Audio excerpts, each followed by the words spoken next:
water pump wasn't pumping, so found out that the impeller was destroyed.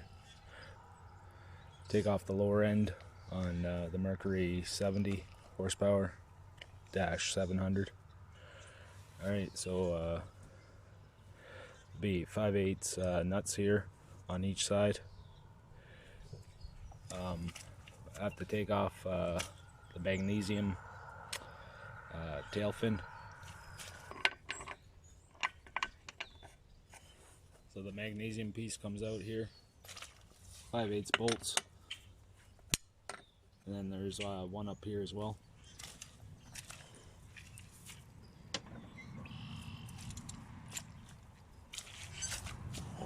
Need a 5/8 socket. Take out this magnesium piece, or the anode. There's a nut up inside to come out.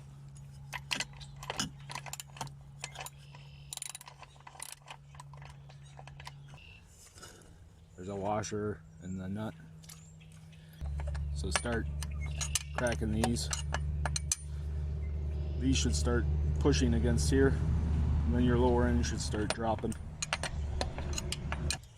Recommend putting a tarp down or a piece of plastic or something so you don't end up losing anything. Then basically the lower end will come out. This is the pickup tube here, your exhaust, and then the drive shaft for the lower end. Your gear shift lever is splined here. Lower unit down on the ground now.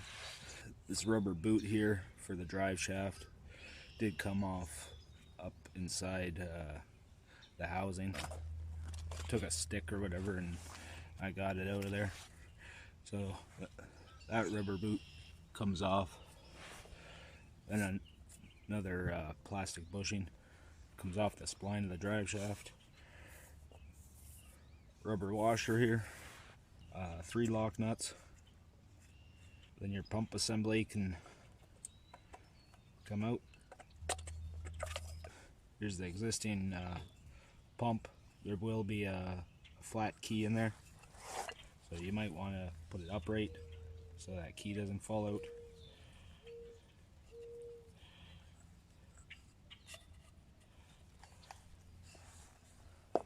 So there's the key there. Just sits on a flat on the shaft. I would grab that key there. That's what it looks like. Then your old pump can come off. It's pretty well torn up. I already took a look at this. All the gaskets seem okay. That's why I decided just to buy the pump.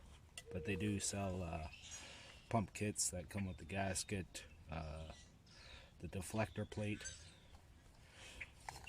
and the upper housing as well. So it's on 2 dowels there. So there's your pump. So this is the intake. Picks up water. Impeller spins around, pressurizes the water, then it goes up through the intake tube.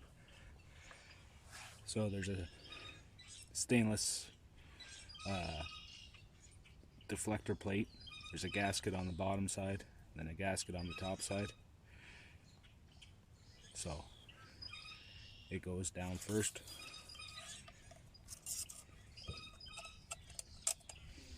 There's 2 dowel pins to line it up.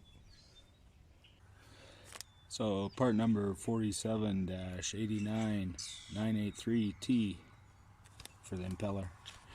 The kits are under a different number, but if you type in that number, kits will pop up.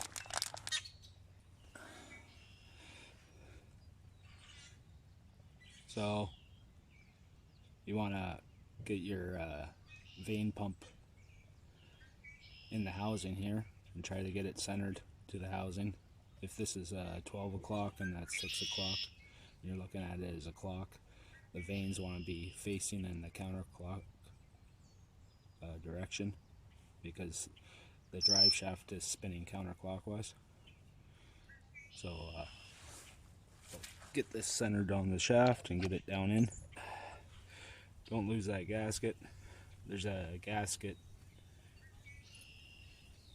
It's like a little bit of a harder plastic and then softer rubber up inside for the pickup tube.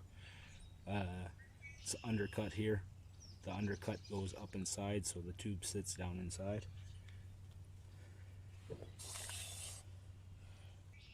Put our key in.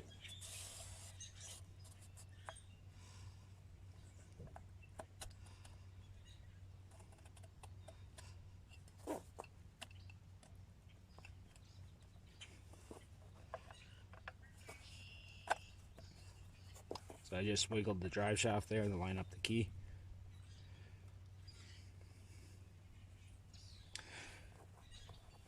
Then a washer, and then our 3 lock nuts. Exhaust piece too. It's like an exhaust gasket for the lower end. So it just goes down in here. You slide it down in. My vent line was missing from the lower end for the gear oil. Got a compression fitting with a copper line for the vent line. That stays out of the water. So the vent line, just before the gear selector or gear shift, just goes in behind there.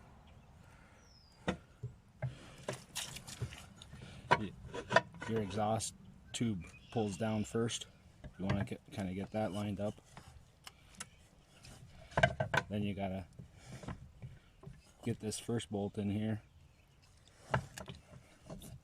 and as you're pushing it up, the pickup tube, which is right here, you want to start getting it lined up with the casing.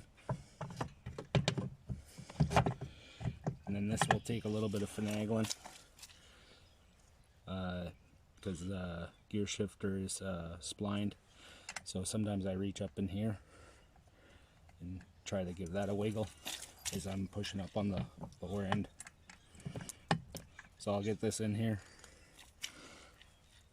You just have to kind of finagle it. You'll eventually get it. Alright, so I finally got it in there. You can see the bolts are just starting to come up through. So because I rotated the drive shaft, the spline wasn't lining up. It's very important that you don't move anything and that the propeller is in neutral. Because if you have it in gear, I guess you could have it in gear, but you just got to make sure that the selector's in the right position. That's why I keep it in neutral. So it's just a little bit finicky lining up the exhaust, pickup tube, and the drive spline and the gear spline. But eventually you will get it. It's just try not to move anything when you're changing out your pump. So you just need to get this a little bit past the housing so you can get a nut started. So a washer, then the lock nut.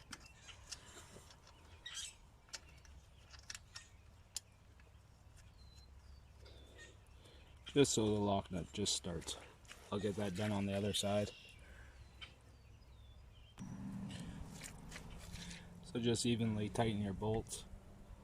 Basically just checking the gap here and making sure that the lower end is getting bolted up evenly. And then your anode or magnesium piece, last to go in. Tighten the 1/2-inch bolt. All these nuts here, again, tight and like an extra 1/8. I wouldn't even do 1/4. And then just your plastic cap or whatever snaps in. And then yeah, we'll test out the pump and see if it's working.